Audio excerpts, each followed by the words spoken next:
Ninabenkosi ninabesilo ninabakamdla kombana kulo lonke lika Mthaniya kulo lonke lika Phunga noMageba la kufika khona lo mbukiso wa eMlaba Media. Cela ukunibingelela ngiphinde nginamukele kusona stage esikhulukazi eMlaba Media. Kanti nibingelele mina ke mfowethu Nkeshenkeshe umJJ vede bafazi bagangile. Unkinga simqale kabi ngoba simqale ngenkomo yesidinga unkunzi sematholeni imbongi semaqembeni. Abaningi bashiya endleleni bemile bekhamisile bethukule lenkondlo baxakile. Phela bese ngifikile nezikhali zami sengilolile.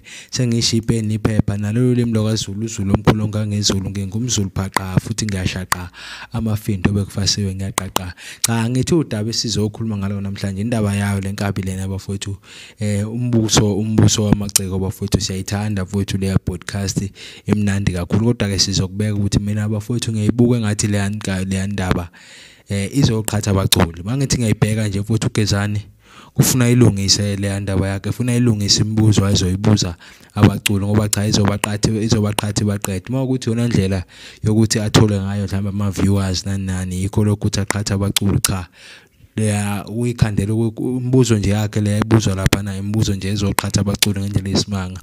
Uyabona nje lento eyenzeke ukuthi alandela boPholo ezobabuza lembuzo azobabuza ngisho nangemabhidi thina besifuna ukwazi ukuthi oPholo abakwabani basuka kuphi nendawo bahleleni ngomculo baya kuphi nomculo hayi le ndaba yokuthi bebuze ngendaba yemabhidi ukuthi bangena kanjani kwigcwalisa imabhida.